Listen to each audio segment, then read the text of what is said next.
Good morning. Thanks for visiting. I'm Frank Kaufmann, as you know, and I've entitled this particular podcast on being human. It's a perennial question. We're all human. We all struggle with what exactly that is. There's also a great deal of philosophical speculation, theological, and scientific explanation. One of the things we experience most directly, of course, is our animal side, and it's easy, while passing through life, to be able to recognize a great deal of similarities between ourselves and animals. Especially in the physical dimension, we find the basic, or the hunt for basics, or the kind of envelopment in basics: eating, sleeping, shelter, survival, sex, procreation, and so on and so forth. In the centuries since 1600s, religion has struggled to keep a pace with the advance of science and has stumbled a bit in the popular recognition of its indispensable value. And so science, especially in its capacity to produce convenience, has gradually taken the upper hand in human affairs as the arbiter of what's true and where people look to find answers. Of course, this is foolish. We all know that science is not capable of dealing with those invisible parts of our lives which are far more dominant even than the physical. We know that a person in love gladly forfeits their life for the sake of the one they love or the ones they love. Even for an ideal, just sheer patriotism, people give their lives willingly. These types of invisible realities can never be answered by science. In fact, they defy science. They defy the ubiquitous and universal fact of the organism's determination and will to live. We also see the will to live can be superhuman or super whatever, whichever animal it is. Any entity that is battling for its life far exceeds its evident and innate capacities. So a sensible person, in my opinion, recognizes themselves not only as physical or animalistic or among the animals, which is absolutely true, but also recognizes themselves as distinct from animals.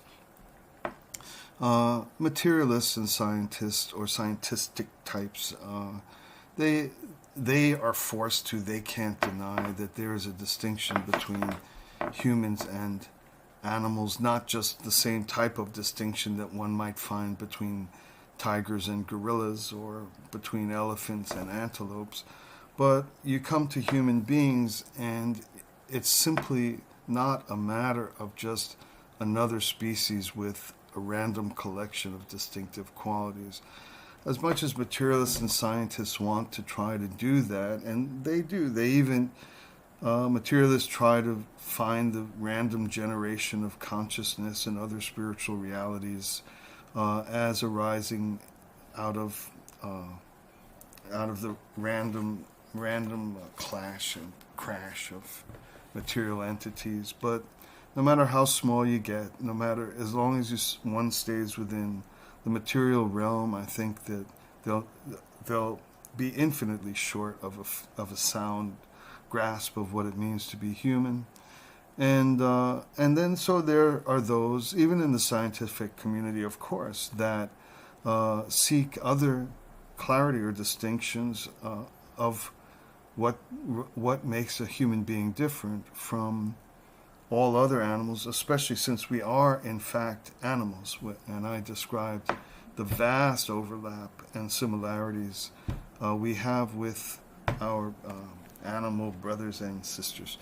So there's a lot that has to do with they talk about the capacity to create tools, or there's a lot of kind of evolutionary or historical evolutionary notions trying to find when was the moment in which human beings distinguished themselves from the animals at large. There's the agrarian society, or collecting or saving or burying the dead, and anthropologists and archaeologists also are searching for that distinction. It's inevitable. Being human means we're going to search for that distinction.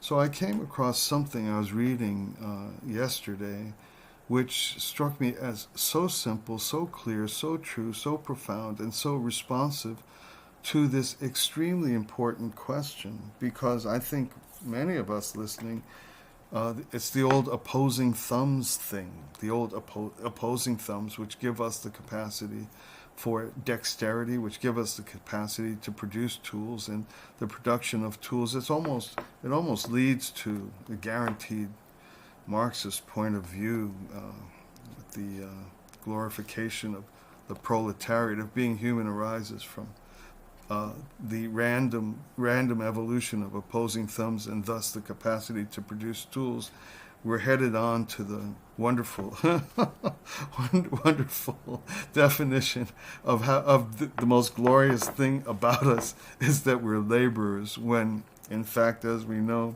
how desperately we look for Friday to stop being laborers, get on our boat and get on our motorcycle and get on, dive in the pool. Anyway, so back to this passage I read yesterday, which struck me as just exquisite and plain and clear as can be, but I had never thought of it. And I don't even know if it exists prior in theological or philosophical thought, but here it goes. It's a single paragraph, which I'll read from now. I love you.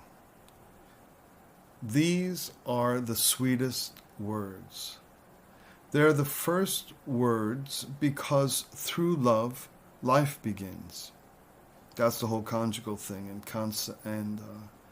the production of life. I love you. Through these words, life begins. Through love, life begins. Okay, back to reading. But human beings, can speak these words either responsibly or irresponsibly.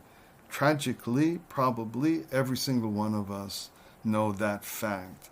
So the mere words I love you are a two-edged sword. They represent a great danger because the human being has the capacity to speak these words either responsibly or irresponsibly. We know people who actually use these words heinously with some of the most vile and aggressively and abusively self-centered purposes. God also gave, back to reading, God also gave animals the power to multiply through love. Animals search for a partner with whom to bear and raise offspring. But they differ from us in that for them, love is instinctual, and they are not responsible to make moral decisions related to love. For human beings, in contrast to animals, love is accompanied by responsibility. Love practiced with moral responsibility is what we call true love. So all of a sudden I'm reading along and I've, because I've had to study, I've read hundreds of books, tens or thousands or millions of words, and one of the most perennial demands on any thinker or any human being alive is what makes us different, what makes being human unique. We come across, as I mentioned earlier, in a few minutes earlier, we come across hundreds of various efforts to introduce what is distinct about human beings. And here this passage hit me as kind of the door open to the light shining from above, just as plain and clear as can be. First of all, the introduction of the fact that the use of the words I love you can be used responsibly and irresponsibly, which is, tell me if that's not one of the biggest sources of abuse and pain in the world today, in history, in our lives, is the fact that those words can be can be used irresponsibly. And then the speaker goes on to point out that animals also seek love. They show a form of love. So what makes us different? And the whole difference is that you and I, human beings, have, what does it say? Human beings, in contrast to animals, love is accompanied by responsibility. We differ. They are not responsible to make moral decisions related to love. There it is. There it is. No animal, the smartest ape, the ones that are typing out the codes to NASA, space flight or whatever, no matter what you can do with an animal, you can never bring an animal into the space in which it has to make moral decisions in relation to love. How many girls should I love? How many girls shall I love when I'm married? What can I look at? What can I not look at? What is the proper relationship between my wife and I in the presence of our children? How do we behave? All the entire realm of love, each and every dimension of it. It's so elegant, it's so exquisite, it's so rarefied, it's so fine. Every bit of it can be better or can be worse, and tons of it are related to making moral decisions in relationship to the fact of love.